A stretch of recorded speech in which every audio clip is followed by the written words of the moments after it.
close your eyes and picture Singapore, what is the very first image that pops into your head? Um, I think for most people, the mental image is pretty high definition. It's straight out of Crazy Rich Asians. Totally. The Marina Bay Sands infinity pool. Exactly. The super trees lighting up, the spotless streets, and just this, like, overwhelming aura of futuristic wealth. It is a powerful brand, isn't it? It just screams efficiency, safety, luxury. Hmm. But today, we are doing a serious reality check on that brand. Because if you are an expat actually planning to move your life there, not just for a holiday, but to really plant roots, Yeah. that luxury label has a massive shadow budget attached to it. And if you aren't ready for it, it can absolutely wreck your financial planning. It really can. We've gone through a stack of data, relocation guides, and cost of living reports for early 2026. And the consensus is clear. Singapore isn't just expensive in the obvious ways, like rent. No. It's expensive in ways you just don't even see coming until the bill lands in your inbox. So that's what we're going to uncover today, those hidden costs. From the weirdly complex way you buy a car to the social taxes of the expat bubble. This is the shadow budget of Singapore living. And look, before we even get into the scary numbers, we have to acknowledge that just landing is the first hurdle. You don't just show up and get the keys to a condo on day one. Right, you need a landing pad. And actually, this is where our research highlights a really interesting resource, moveandstay.com. Yeah. They're relevant here because they've been helping business travelers for over 25 years, specifically connecting them with extended stay solutions across the Asia-Pacific region. So they focus on that awkward middle ground, service departments, hotels that cater to long stays, that kind of thing. Exactly. And serviced offices, too. It's for when you aren't just visiting for a few days, but you aren't quite ready to sign a 2-year lease yet. Which is a huge group of A people. huge group. MoveAndStay.com is trusted by professionals and corporate teams because they make it easy to find a comfortable place to live and work abroad.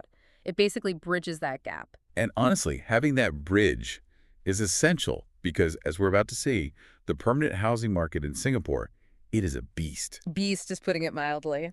Let's jump into the first major section of our sources, the housing hurdle. Okay. So we've got data here from early 2026. The headlines all say the market is cooling. That sounds good, right? It is so misleading. Cooling in Singapore just means it is not exploding like it was post-pandemic. But the baseline is still incredibly high. So if you're waiting for pre-pandemic prices. You're going to be waiting a very long time. They are history. And in Singapore, geography is destiny. It's a small island. It is. Location is absolutely everything. If Yeah. you want that prime city center experience, say a one-bedroom condo near the business district, Okay. you're looking at anywhere from SGD 4,000 to 6,000 a month. Wait, $6,000 for a one-bedroom? For a standard one-bedroom, yeah. We are not talking about a penthouse here. Yeah. If you are willing to move to the city fringe, which is still very accessible, you might drop to maybe SGD 3,500 to 5,000. But the real pain comes if you have a family. Oh, I bet. If you need a 3-bedroom in the center, you are easily looking at SGD 7,000 to 10,000 a month. That is a massive chunk of change. That's a mortgage payment in almost any other major city on Earth. It is. But here is the thing about Singapore housing that really trips people up. It is not just the monthly rent. It is the cash flow shock of day one. The sources call this the upfront gotchas. Walk me through this. I sign the lease, I pay the first month's rent, I'm done, right? Not even close. Yeah. This is where the liquidity crunch happens. Yeah. In the US or UK, a security deposit is usually what, 1 month? 1 month, yeah. In Singapore, for a standard 2-year lease, which is what most landlords want, it's usually 2 months' rent. Okay, that hurts, but I can see it. But then there's the agent fee. Wait, I pay the agent even if I'm the renter? Often, yes.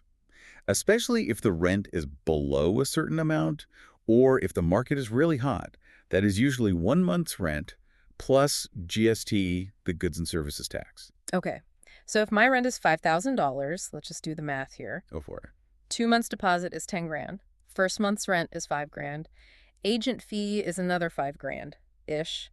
That is $20,000 leaving my bank account just to get the keys. And you are missing one. There's more. Stamp duty. What is stamp duty? I thought that was for buying houses. In Singapore, it is a specific government tax on the rental agreement itself. It's calculated based on the total rent over the whole lease. It's not a massive amount, maybe a few $100s. But it's another thing. It's another fee that people just do not budget for because it doesn't exist in a lot of other countries. It really, really adds up. And remember, many condos come partially furnished which in Singapore often just means white goods only. So a fridge and a washer. That's it. You still need a bed, a sofa, a dining table. So you're easily dropping $25,000 in your first week. But our sources mention an alternative that a lot of expats seem to overlook, something called HDB. Yes, the HDB flats. Yep. HDB stands for the Housing and Development Board. This is public housing. Public housing. Right, but not like you might think of it. About 80% of Singaporeans live in them. They're government-built, but the quality is generally very high. And the price difference. Oh, it's significant. You can get a room or a studio for maybe SGD 1,500 to 2,500. It is a fraction of the condo price. So if I can save $3,000 a month, why isn't every expat doing this? Well, there are some eligibility quotas for foreigners, but honestly, Yeah. it is the psychological trap we see in the data. It's that lifestyle creep. Ah, the expat bubble. Precisely. Right. You move to Singapore, you see your colleagues living in these amazing condos with concierge services, 50-meter lap pools, tennis courts, GBQ pits. the whole 9 yards. And it normalizes that luxury. You start thinking, well, everyone else has a pool, so I need a pool. Right. Even if you never, ever swim. Exactly. You end up paying this huge premium for amenities you rarely use because you feel like that is just how you live in Singapore. You prioritize luxury over practicality, and that pushes you into that higher rental bracket completely unnecessarily. So you are bleeding money on rent to impress people you barely know. Wow. But if you think housing is the only big-ticket item, we need to talk about the kids. Section 2, the education premium. This is the one that makes parents weep. For families, education costs can actually rival the rent. The sources gave some base tuition figures, SGD 25,000 to 40,000 per child per year. That is already Ivy League college territory. It is, but that is just the sticker price. That's just the tuition. What the sources reveal is a whole hidden menu of fees that schools charge. Oh, I love a hidden menu, but not when it costs me money. What are we talking about? You've got enrollment fees, application fees, but then you get into the more creative ones. Technology levies, capital development fees. Capital development, wait, am I paying for the school's new building? Effectively, yes. And in some of the top-tier international schools, there was something called a debenture. A debenture. That sounds Yeah. like a corporate bond. It basically is. It's a large sum of money, sometimes tens of thousands of dollars, that you loan to the school, interest-free, just to guarantee a spot. And you get it back. You usually get it back when your child leaves, but that is a huge amount of cash tied up for years, just depreciating against inflation. And the bus. I saw the note about the bus. The school bus service alone can cost thousands of dollars a year. It's often outsourced. It's not a free yellow bus like you might be used to. You add in uniforms, mandatory field trips to other countries. It all stacks up. But there is a non-monetary cost here too, right? The planning stress. Huge. The popular international schools, the ones everyone wants their kids in, have massive waiting lists. You might need to apply years in advance. Yeah. So if you get a job offer and have to move in 3 months, you might not get into your first, second, or even third choice. You might be forced into a more expensive school simply because it's the only one with an open seat. That is a nightmare. So you are paying a premium for a slot you didn't even really want. Okay, so we have a house, we have a school. Now we need to run the house. This brings us to the hidden costs of help. This is a very specific cultural nuance in Singapore. Domestic helpers, so live-in maids, are very common. For many expat families, they're seen as a necessity, not a luxury, especially if both parents are working. And on the surface, it looks incredibly affordable. The salary is listed as, what, SGD 600 to 900 a month. Compared to childcare in the West, that's peanuts. That is the trap. Yeah. You look at the salary, you think, great, done. But you are the employer. You are responsible for the entire ecosystem of that employee. So what else is on the bill? First, the government charges you a foreign worker levy. That's anywhere from SGD 60 to 300 a month just for the privilege of employing someone. Then you have to provide medical and accident insurance. It's mandatory. That's hundreds a year. And since they are foreign workers... You are responsible for their repatriation. You have to pay for their flights home, for annual leave. So if you hire someone from the Philippines or Indonesia, you are buying those tickets. So when you add the levy, the insurance, food, and board, because they live with you, and the flights... The real cost is easily double that base salary. It seems like there's a recurring theme here. The sticker price is never the real price. That is the Singapore mantra. Which segues perfectly into the social life. The expat bubble tax. The sources mention $100 brunches. Is that normal? In the expat circles, yeah, there is a culture of high-end dining and drinking. Rooftop bars, bottomless brunches. It's fun, but it just destroys budgets. And the real killer is the alcohol tax. The sin tax? Singapore taxes alcohol very, very heavily. A casual night out isn't casual on the wallet. A beer at a nice bar, you're looking at $13 to $15. A cocktail, you are starting at $25. Ouch. So a round of drinks for 4 people is $100. Just like that. Easily. But, and here's where you, the listener, need to pay attention. There is a dining dichotomy. You can spend $100 on a mediocre brunch, or you can embrace the local secret. Hawker culture. Hawker culture. I have heard about this. Yeah. Michelin star food for pennies, right? Well, maybe not pennies, but it's close. You can get world-class chicken rice or laksa for under SGD 10, often under $7. It is safe, it is delicious, and it is where the heart of Singapore actually beats. So the smart money is on the plastic stool, not the velvet booth. 100%. If you live entirely in the Western food bubble buying imported cheese and wine, your cost of living will be astronomical. But if you eat local, it can be cheaper than back home. And for the nightlife. The strategy is happy hour. The sources are crystal clear on this. If you are drinking full price in Singapore, you are doing it wrong. I like that. Strategic drinking. Okay, let's move to the biggest physical object in the budget, the car. Or, as the sources call it, the transport paradox. This is the most shocking part for most Americans or Europeans. In the West, a car is a tool. In Singapore, a car is a luxury liability. Let's look at the contrast. Public transport.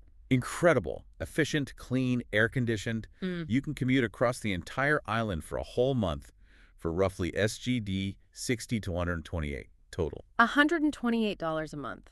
Amazing. Now tell me about buying a car. Okay, brace yourself. To buy a car, you first need a COE, a certificate of entitlement. A what? A certificate of entitlement. This is a piece of paper that gives you the right to register a vehicle for 10 years. So just the right to buy it, not the car itself. Just the permission slip. And that piece of paper is obtained through a bidding system. The price fluctuates, but it often sits above SGD 75,000. Sometimes it hits $100,000. Wait, $75,000 for the paper? Before I buy the Honda? Yes, and then you buy the car. But wait, there's more. Of course there is. The ARF, the additional registration fee. This is a tax based on the car's open market value. It ranges from 100% to 320% of the car's value. 320%. So if the car is worth $20,000. You might pay $60,000 in tax on top of the car, on top of the $75,000 COE. A basic Toyota Corolla that costs $20,000 in the US can easily cost SGD 130,000 or more in Singapore. That is insanity. And then you have road tax, high insurance, expensive fuel. And after 10 years, the COE expires and the car's value drops to almost zero. So what's the takeaway? The takeaway from the sources is blunt. For most expats, owning a car is a financial trap. Ride-sharing like Grab or just taking the MRT is almost always cheaper, even if you take a Grab every single day. It really redefines the idea of freedom of the road. In Singapore, freedom is not having a car payment that looks like a mortgage. Precisely. Okay, Section 5, the exit strategy. We spend all this time talking about moving in, but nobody talks about leaving until it's too late. And that is a dangerous oversight. There are two parts to this. First, while you were there, there's the travel myth. The idea that Asia is cheap. Right. You're in Singapore, this amazing hub. You think, I'll just pop over to Australia or Europe for a holiday. Yeah. But for a family of 4, those flights add up. The sources estimate a family trip to Australia or Europe can easily hit 10,000 Singapore dollars. It's not a budget weekend trip. And then the actual repatriation. When the job is done, or you decide to leave. The end of tour costs, shipping your life back home. But the one that always catches people out is pets. Pet relocation. It is shockingly expensive. Strict biosecurity laws, specialized crates, flights. Moving a dog or cat can cost thousands. If you didn't budget for that, it's a heartbreaking financial hit at the very end. Plus, you have to restore your rental unit. And Singapore landlords are very, very particular. You often need to hand it back in pristine condition. Professional cleaning, curtain dry cleaning. They'll often require the receipt to prove it. Yeah. Fixing every single scratch. So that security deposit we talked about. It's very easy to lose it if you're not careful. So the advice here is to have a repatriation fund from day one. Ideally. Just like you save for retirement, you should be saving for your exit. This feels like a lot. We've covered housing, schools, maids, $25 cocktails, $150,000 Corollas, and expensive exit fees. It sounds overwhelming, It does. but the sources do offer a path to taking control. They do, and it starts with data. The source suggests tracking every single cent for the first 3 to 6 months. Why that long? Because the first month is an anomaly. You're setting everything up. You need to see the pattern. You need to spot the leaks. Is it the daily grab ride to work because you woke up late? Is it the artisanal coffee? The latte factor, Singapore edition. Exactly. But on a much larger scale. Once you have the data, you can set guardrails. You have to distinguish between your must-haves, rent, utilities, and your wants club memberships, brunches. It sounds basic, but in an environment where everyone is doing it, those lines get so blurred. That's the key. The environment is designed to blur them. The expat bubble makes the wants feel like must-haves. You have to actively fight that. And the final tactic mentioned is automation. Pay yourself first. Set up an automatic transfer the day your salary hits. Move your savings and your repatriation fund into a separate account before you even see it. It's about removing the willpower from the equation. Correct. If it sits in your checking account in a city like Singapore, it will get spent. You cannot rely on willpower in a city that is designed to tempt you. So bringing it all together, Singapore offers an incredibly high quality of life. It's safe, it's efficient, the food is amazing, but But it requires eyes wide open budgeting. You absolutely cannot look at a Singapore salary with home country eyes. You have to calculate the real purchasing power using these hidden metrics. right, $100,000 in Singapore is not the same as $100,000 in Ohio or Manchester. Not even close. The salary might look higher, but the shadow budget eats it up fast if you let it. That is the big takeaway. Absolutely. You can enjoy the city without the bank account taking a beating, but only if you opt out of that lifestyle creep. Which brings us to our final thought for you, the listener.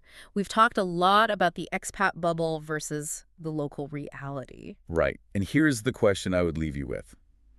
If the expat bubble costs so much, financially, yes, but also emotionally with the pressure to keep up, is the best way to experience Singapore actually to live a little more like a local? Is the HDB flat, the MRT ride, and the Hawker Center actually the richer experience? It's certainly a richer bank account, but I suspect it might be a richer life experience too. That's something to chew on. Thanks for diving in with us. Always a pleasure. See you next time.